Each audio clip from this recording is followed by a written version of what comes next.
नमस्कार दोस्तों। आज हम सुनेंगे कहानी अनुभव की कंघी। रामधन नाम का एक पुराना व्यापारी था जो अपनी व्यापारी समझ के कारण दोनों हाथों से कमा रहा था। उसको कोई भी टक्कर नहीं दे सकता था। वो दूर दूर से अनाज लाकर उसे शहर में बेचता था। उसे बहुत सा लाभ होता था। वो अपनी इस कामयाबी से बहुत खुश था। इसलिए उसने सोचा व्यापार बढ़ाना चाहिए और उसने पड़ोसी राज्य में जाकर व्यापार करने की सोची। दूसरे राज्य जाने के रास्ते का मानचित्र देखा गया, जिसमें साफ साफ था कि रास्ते में एक बहुत बड़ा मरुस्थल है। खबरों के अनुसार उस स्थान पर कई लुटेरे भी हैं, लेकिन बूढ़ा व्यापारी कई सपने देख चुका था। उस पर दूसरे राज्य में जाकर धन कमाने की इच्छा प्रबल थी। उसने अपने कई किसान साथियों को लेकर प्रस्थान करने की ठान ली। बैलगाड़ियां तैयार की और उस पर अनाज लादा। इतना सारा माल था जैसे कोई राजा की शाही सवारी हो। बूढ़े रामधन की टोली में कई लोग थे, जिसमें जवान युवक भी थे और वृद्ध अनुभवी लोग जो बरसों से रामधन के साथ काम कर रहे थे। जवानों के अनुसार अगर इस टोली का नेतृत्व कोई नव युवक करता तो अच्छा होता, क्योंकि यह वृद्ध रामधन तो धीरे धीरे जाएगा और पता नहीं उस मरुस्थल में क्या क्या देखना पड़ेगा। तब कुछ नौजवानों ने मिलकर अपनी अलग टोली बना ली और स्वयं का माल ले जाकर दूसरे राज्य में व्यापार करने की ठानी। रामधन को उसके चहेते लोगों ने इस बात की सूचना दी। तब रामधन ने कोई गंभीर प्रतिक्रिया नहीं दिखाई। उसने कहा, भाई, सबका अपना फैसला लेने का हक है। अगर वो मेरे इस काम को छोड़ अपना शुरू करना चाहते हैं तो मुझे कोई आपत्ति नहीं।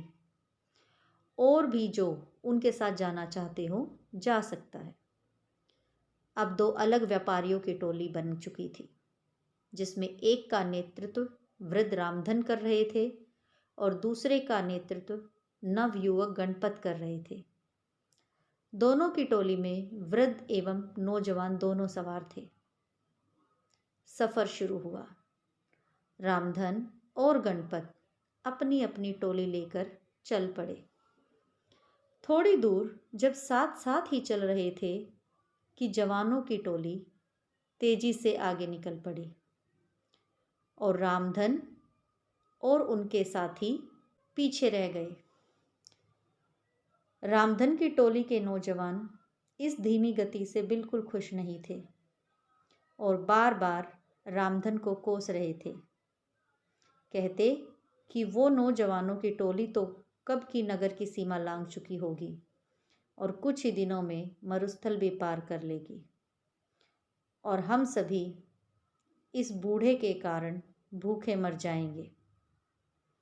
धीरे धीरे रामधन की टोली नगर की सीमा पार करके मरुस्थल के समीप पहुंच जाती है। तब अनुभवी रामधन सभी से कहते हैं, यह मरुस्थल बहुत लंबा है दोस्तों, और इसमें दूर दूर तक पानी की एक बूंद भी नहीं मिलेगी। इसलिए जितना हो सके पानी भर लो। और सबसे अहम, यह मरुस्थल लुटेरे और डाकुओं से भरा हुआ है। इसलिए हमें यहाँ का सफ़र बिना रुके करना होगा। साथ ही हर समय चौकन्ना रहना होगा। उन्हें मरुस्थल के पहले तक बहुत से पानी के गड्ढे मिल जाते हैं, जिससे वे बहुत सारा पानी संग्रह कर लेते हैं। तब उनमें से एक पूछता है कि इस रास्ते में पहले से ही इतने पानी के गड्ढे हैं, हमें एक भी गड्ढा तैयार नहीं करना पड़ा। तब रामधन मूंछों पर ताव देकर बोलते हैं, इसीलिए तो मैंने नौजवानों की उस टोली को आगे जाने दिया। यह सभी उन लोगों ने खुद के लिए तैयार किए होंगे, जिसका लाभ हम सभी को मिल रहा है। यह सुनकर टोली के विरोधी साथी खिंचवा जाते हैं और अन्य रामधन के अनुभव की प्रशंसा करने लगते हैं। सभी रामधन के कहे अनुसार बंदोबस्त करके और आराम करके आगे बढ़ते हैं। आगे बढ़ते हुए रामधन सभी को आगाह कर देता है कि अब हम सभी मरुस्थल में प्रवेश करने वाले हैं, जहाँ ना तो पानी मिलेगा, ना खाने को फल और ना ही ठहरने का स्थान, और यह बहुत लंबा भी है। हमें कई दिन भी लग सकते हैं। सभी रामधन की बात में हामी मिलाते हुए उसके पीछे हो जाते हैं। अब वे सभी मरुस्थल में प्रवेश कर चुके हैं, जहाँ बहुत ज़्यादा गर्मी थी, जैसे वो साथ में अलाव लिए चल रहे हों। आगे चलते चलते उन्हें सामने से कुछ लोग आते दिखाई देते हैं। वे सभी रामधन को प्रणाम करते हैं और सारी टोली का हालचाल पूछते हैं। उनमें से एक कहता है, आप सभी व्यापारी लगते हो, काफ़ी दूर से चले आ रहे हो। अगर कोई सेवा का अवसर देंगे तो हम सभी तत्पर हैं। उसकी बातें सुनकर रामधन हाथ जोड़कर कह देता है कि भाई, हम सभी भले चंगे हैं। तुम्हारा धन्यवाद जो तुम सभी ने इतना सोचा। और वे अपने साथियों को लेकर आगे बढ़ जाते हैं। आगे बढ़ते ही टोली के कुछ नवयुवक फिर से रामधन को कोसने लगते हैं कि जब वे लोग हमारी सहायता कर रहे हैं तो इस वृद्ध रामधन को क्या परेशानी है। कुछ दूर चलने के बाद फिर से कुछ लोग सामने से आते दिखाई देते हैं, जिनके वस्त्र गीले थे, और वे रामधन और उसके साथियों को कहते हैं कि आप सभी राहगीर लगते हो और इस मरुस्थल के सफ़र से थके लग रहे हो। अगर आप चाहो तो हम आपको पास के एक जंगल में ले चलते हैं, जहाँ बहुत पानी और खाने को फल है। साथ ही अभी वहाँ पर तेज़ बारिश भी हो रही है। उसी में हम सभी भीग गए थे। अगर आप सभी चाहें तो अपना सारा पानी फेंक कर जंगल से नया पानी भर लें और पेट भरकर खाकर आराम कर लें। लेकिन रामधन साफ ना बोलकर अपने साथियों से जल्दी चलने को कहते हैं। अब टोली के कई नौजवानों को रामधन पर बहुत गुस्सा आता है और वे उसके समीप आकर अपना सारा गुस्सा निकाल देते हैं और पूछते हैं कि क्यों वे उन भले लोगों की बात नहीं सुन रहे और क्यों हम सभी पर जुल्म कर रहे हैं। तब रामधन मुस्कुराते हुए कहते हैं कि वे सभी लुटेरे हैं और हमसे अपना पानी फिकवा कर हमें निसहाय करके लूट लेना चाहते हैं और हमें यहीं मरने को छोड़ देना चाहते हैं।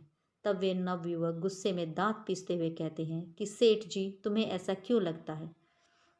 तब रामधन कहते हैं कि तुम खुद देखो, इस मरुस्थल में कितनी गर्मी है। यहाँ आसपास कोई जंगल हो भी सकता है। यहाँ की भूमि इतनी सूखी है कि दूर दूर तक बारिश ना होने का संकेत देती है। यहाँ एक परिंदे का घोंसला तक नहीं तो फूल फल कैसे हो सकते हैं। और जरा निगाह उठाकर ऊपर देखो, दूर दूर तक कोई बारिश के बादल नहीं है, ना ही हवा में बारिश की ठंडक है, ना ही गीली मिट्टी की खुशबू। तो उन लोगों की बातों पर यकीन किया जा सकता है कैसे। मेरी बात मानो, कुछ भी हो जाए अपना पानी मत फेंकना और ना ही कहीं भी रुकना। कुछ देर आगे चलने के बाद उन्हें रास्ते में कई नर कंकाल और टूटी फूटी बैलगाड़ियां मिलती हैं। वे सभी कंकाल गणपत की टोली के लोगों के थे। उनमें से एक भी नहीं बचा। उनकी ऐसी दशा देख सभी रोने लगते हैं, क्योंकि वे सभी उन्हीं के साथी थे। तब रामधन कहते हैं कि ज़रूर इन लोगों ने तुम्हारे जैसे ही इन लुटेरों को अपना साथी समझा होगा और इसका परिणाम यह हुआ आज उन्हें अपने जीवन से हाथ धोना पड़ा। रामधन सभी को ढाढ़स बंधाते हुए कहते हैं, हम सभी को यहाँ से जल्दी निकलना होगा, क्योंकि वे सभी लुटेरे अभी भी हमारे पीछे हैं। प्रार्थना करो कि हम सभी सही सलामत यहाँ से निकल जाएं। दोस्तों, इस कहानी से सीख मिलती है कि अनुभव की कंघी जब काम आती है, जब सर पर कोई बाल नहीं बचता, अर्थात अनुभव उम्र बीतने और जीवन जीने के बाद ही मिलता है। अनुभव कभी भी पूर्वजों की जागीर में नहीं मिलता। जैसे इस कहानी में नौजवानों में जोश तो बहुत था, लेकिन अनुभव की कंघी नहीं थी, जो कि रामधन के पास थी, जिसका उसने सही समय पर इस्तेमाल किया और विपत्ति से सभी को निकाल कर ले गया। शिक्षा यही है कि किसी काम को करने के लिए जोश के साथ अनुभव होना भी अत्यंत आवश्यक है। धन्यवाद दोस्तों।